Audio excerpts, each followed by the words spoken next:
Welcome everyone. So great that you've tapped into my newsletter. I just love that you guys come on every month. You're like my family, my house coach family. So nice to have you. As you know, the theme is about kitchens this month. And I wanted to tap in with you to tell you that if you have something that you are in disconnect with, please message me, email me at anya.housecoach.com. Send me a picture of your kitchen and what's not working, and let's connect. I want to give you a half an hour, that's 30 minutes of my time to you, because you are so special to me to be opening up your newsletter and connecting with me every month. It means so much to me. So that is my gift for you. So let's start in the kitchen, the topic of this month. And let me just kind of give you a little background of my kitchen. And it didn't look like this when I bought it. I bought a handyman special. And so the kitchen actually, where you see this part over here, this was actually, it was a wall that was part of this room here and part of the other room. They had put a bathroom in here because they used this one floor as a rental. And so that was one thing. And then the other thing is, I'm going to turn the camera a little bit this way. Perfect. And you see that nice, beautiful window?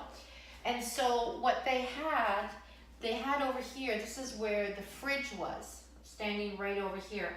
And interesting that when you came in, it really blocked this beautiful big window. And so this room was really dingy and it didn't have any light in it at all. And so that was one thing that I knew I wanted to do. And so what we did then is the counters were coming up to here, so we opened this area up, and then we put in the fridge over here. Now, this area over here, it was existing. They're the old cupboards, but they're made out of wood, so they're, they're very solid, and they're in pretty good shape. It's not a new kitchen by all means. And what we did, my husband and I, is he added some trim work just to embellish it a little bit, and then did little areas that highlighted the space. Is what I did is I had that open shelving there, so it's kind of nice when you have some closed cupboards and then a little bit of displayness. Now, of course, we can't do that in every kitchen. My first kitchen, or the last kitchen before I came here, was a galley kitchen, so it was very tight. I wasn't able to do a lot of that. I mean, I had one sort of shelf above the sink. So it all depends.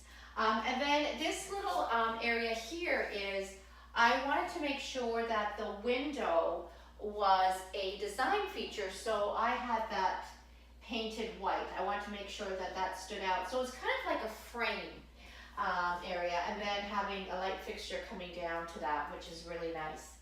And then coming over here, I'm just going to move the camera a little bit so you can see this part here, which is all brand new, but we had to mimic these cupboards. So my husband built all of this, and before this was all done 20 years ago. So again, before the open shelving was in vogue, it is in vogue now. I again want to have a little bit of that.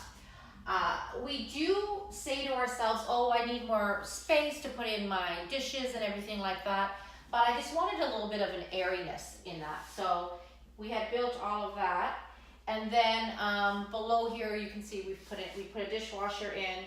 And then underneath here, I don't know if you can see it. Yeah, can you see those drawers? Perfect. So with those drawers, actually, somebody was getting a new kitchen in the neighborhood, and I grabbed these drawers, and then my husband embellished it with the theme, with the trim and stuff like that. So, you know, the kitchen was updated, but it wasn't a brand new kitchen. And then we put in, I think these are the second ones now. We had some other ones before, but we put these in afterwards. So that was, that was one of the first things. But I do want to turn you around to see this part here, if you can see those. And that actually, this set actually came from the second floor upstairs, because they had a kitchen, and it fit in this alcove perfectly. So we put that in. But again, we embellished it with trim and hardware. And even if you can see this over here, this hardware, Ray had it spray painted all nice and silver and stuff like that. So really to embellish the space. So that is one area of design that we did, and how this kitchen actually came about. And this piece of furniture, which is really interesting too, an island. This wasn't here, but we brought it from our previous home. And it's not the prettiest thing, but we surrounded it with sort of like a shiplap look. This is again the second time it's had a little redo. You can't see it, so I'm going to move it over or tilt it so you can see it a little bit. And then we just painted it white. So that's a little bit of the design part of this kitchen here and how that all came about. When I first, 20 years ago, there was, Pinterest wasn't around or anything like that. And I grabbed the magazines and pulled out everything that I liked. And I even pulled out what I didn't like. So I knew what I wanted, what I didn't want. And Farmhouse Kitchen wasn't in at that time, but I did receive an inspiration from a magazine. And I just really loved that green color. And so that's what I did. I painted these cupboards a green, and it just feels like a lot of energy of beautiful life in here. When it comes to color, and many of you know that I talk about this, really always think about how will you feel throughout the whole year, the 4 seasons. So that's really important. So now I'm going to go a little bit more on the practicality part of it. So as you're seeing, obviously there's nothing on the counter, but in its craziness of all craziness time, definitely there's stuff going on with the cooking, and then, a whole bunch of things going on the counter. But I try really hard to limit what goes on the counters. We can get so enthralled with so many purchases of so many kitchen devices, like the rice cooker and the measuring, or the juicer, or the mixer, so much of it that it can clog up your kitchen. And what's really important is, now I have the simplicity of it, but you want to keep it somewhat simple, because when you're walking into this space and you're doing the cooking, which is one of the activities, you really want to make sure that you can process what's going on and you can think. So being cognizant of what is on the counters and how much is on the counters is very important. Then the next area is really the behind the scenes. And that's another practicality part where we are talking about the cupboards, what is behind there. And I feel like the cupboards are very much like, can you see this one if I open this one up? I don't know if you can see it, but it's very much like our closets and our drawers, that we do have to go through it once in a while, because maybe, and I can just give you some personal feedback of what's happened to me. So I had this great idea at one point, and I was just going to buy beans from a bag, because I'm like the can girl. And I'm like, no, let's get it in it and do it a little bit more nutritious. And I buy a bag of beans, and I never ever used them. And they were sitting there, sitting there, and sitting there. And so it's like, how can I get rid of something? It's just, oh. But you know what? I hadn't used them for years. It wasn't working for me. It was taking up space, and I had to get rid of it. So you know that I always talk about get the phone, put on the timer, and do a cupboard. Do a cupboard like, you know, maybe, I don't know, once a week even if you want to do. Or you can say, do 2 cupboards, and this could be something that you're doing in the month of June. I don't have in front of me, but a book that's really hot off the press right now is Home Edit. And they just give you some great inspiration for cupboards. So that's really great. I have a buffet in my dining room, and that's where I house a lot of my dishes and everything like that. So that's where that goes. But sort of my everyday just happens to be able to sit here. It's easy, it functions, and then you can just get the cutlery. Same sort of story here in terms of, you know, what is working and what is not working. You know, my 2 daughters love tea, and we would have, they're moved out, but you know, at one point we had, you know, the House of David's tea in these cupboards. So, you know, there's always an evolution in going through things as well. The other area that's really important, and many of you know that I talk about this, is the fridge. And so I'm really big about cleaning the fridge before the new food goes in. And I love that I received so much feedback from you that many people have said, I really don't want to clean the fridge. I'm going to tell you, when you start doing it, it becomes second nature. I don't want you to have to clean for an hour. That is not what I'm asking you to do. But when we clean before we go grocery shopping, we know what's in there. Now, I mean, I haven't styled my fridge or anything like that for this video, and this is midweek going on. But it's really simple when you do it. You can go through your, like, for example, this shelf here, there's a couple of bottles of spritzers. How long has it been sitting here? You know, then, you know, your vegetables, what's working, what's not working, and just lifting everything out, doing a big, you know, sweep of with, you know, your J-cloth towel, and then whatever science projects, just keep them outside, and then get rid of them. And then when the groceries go in, they're going in, good nutrition is going in, and it just makes, you know, opening up the fridge and everything so much better. So that's a really key in terms of sort of behind the scenes, what's going on.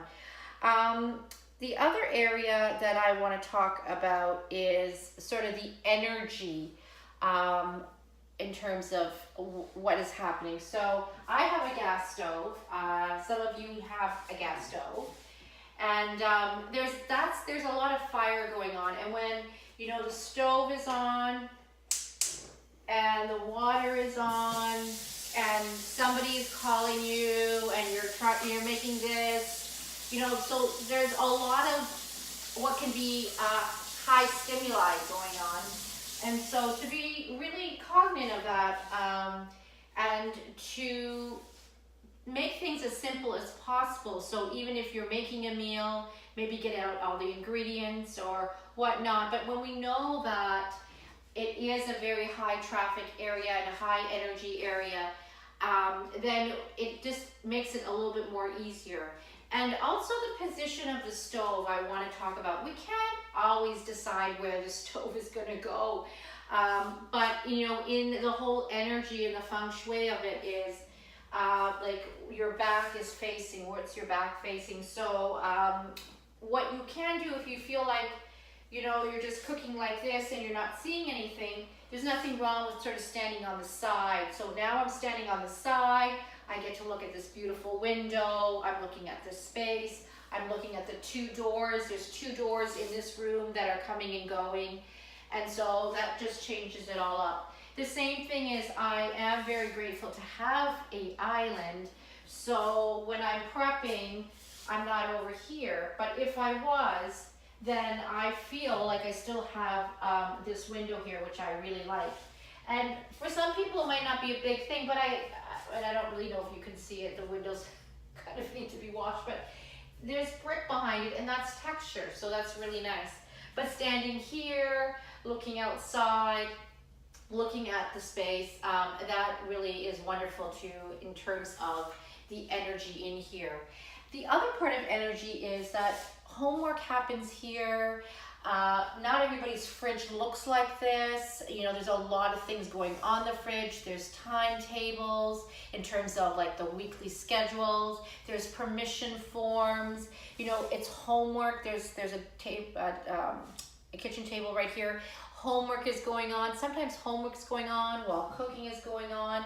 So it really is a very high traffic area. And so, you know, again, being cognizant of that. If you do have a dining room, which I have, one thing that I noticed years ago is that when I took dinner, even during the week, and I brought it in there and we ate as a family there, it changed everything up. Because of everything going on in the kitchen, it was more of a calmer space there. So we actually ate with conversation without getting up as much. So there was more conversation. We were eating more slower, so, you know, digesting and taking the food in rather than like swallowing it. The person cooking didn't feel like they had to get up so many times. I was sitting more and you know, with the family. So makes a big difference. So if you do have that, I invite you to do that as well. So that's a little bit about the appliances and the energy. And then, you know, the other thing too is, well, the main part of the kitchen, it's cooking, right? And so, do you like cooking? And if you don't like cooking, which is okay, you don't have to feel like you love it, find ways to make it more fun. And, you know, there's wonderful companies out there that help you with food prep. I have this amazing colleague of mine, Candace, and she has this wonderful company called Fire Up. And she, for like next to nothing of pennies, she sends you a menu plan. She's also has part of a company, Epicure. So there's so many wonderful different companies that can make cooking a lot more fun. Put on a podcast if it's not overstimuli for you, and plan your meals ahead of time. And it's okay that, you know, Monday is pasta night. Like, it doesn't matter that, you know, every Monday, like, it's fine. And even if you change up your menus, you can bring those menus back. It's not like, you know, they're gone. They can be repurposed. So if you have 5 different menus, you can circulate that. And then it becomes much easier for you. So that is what I wanted to talk about in the kitchen. The other area that I'm just looking at that I'm highlighting is some people have a TV in the kitchen. And we at one point did when our in-laws were living here because they were so used to it. So where this sign is here is where we had a TV. Now, I know when my children were young, there was no TV, and there are studies shown that the way we eat and how food is digested and all of that plays a huge, like, there's a big difference when there's a TV involved versus when there's not a TV involved. So I definitely can say that I do things like I put the laptop on while I'm eating when I'm on my own. That's not a very good thing. So eating is a big piece, and, you know, if you have a TV, just think about that as well. And just want to make sure I put some notes here. I wanted to make sure that I touched on a lot of different areas. And I feel I have. Two more areas I want to talk about is the pantry. It's the food that comes in. Oh, and the lighting. So here in North America, and it goes a little bit in keeping with what I talked about the cupboards, is that we tend to bring so much food in our house, and we feel that it's time management. So we've got the Costco's out there and the big box stores and everything like that. And so again, sometimes we don't know what we do already have when we go out, and then we bring more of it in. So I really wanted to touch upon that, to be cognizant, because the space to house all this food, and then we forget about the food, and then we have to get rid of the food because it's been in the freezer too long or in the fridge or whatever. That itself can be not cost effective. So one area to save some money in the kitchen is to be cognizant of how much food comes in and how much of the food that comes in actually is used and eaten up, as opposed to having been thrown out. So I really wanted to put that in your minds, because that's something that is a huge component that is happening to North America versus other countries, as in Europe and other places of South America and all of that. They're more into eating more of fresh, so they go out every couple of days, and then they bring that in, and it reduces their cost and also the amount that is wasted. And so the last area I want to talk about, which is also in the design aspect of it, is the lighting part. So in this kitchen, there's 3 layers of lighting going on. We have the pot lights, and then we have over the island lighting, and then we have over the sink lighting, and yes, there's this one here. So it gives all a different kind of layering. And so again, I love having a light here for visual appealing design look, but also the functionality for all of those lights. Having said that, I am cognizant of making sure not all the lights are on all the time. And so that is another area that I wanted to talk to you about in terms of efficiency. Yes, this kind of topic would go for the rest of the house, but we kind of forget when we have all the lights on in the kitchen. And so maybe just keeping one on, if anything, maybe none, when we are not in this space. So that is what is happening this month. I am doing the heart of the kitchen. The heart of the home is in the kitchen. And please connect with me. I would love to help you out. Send your pictures, and we can do 30 minutes on the phone, and I can see if I can help you in any way. Happy June.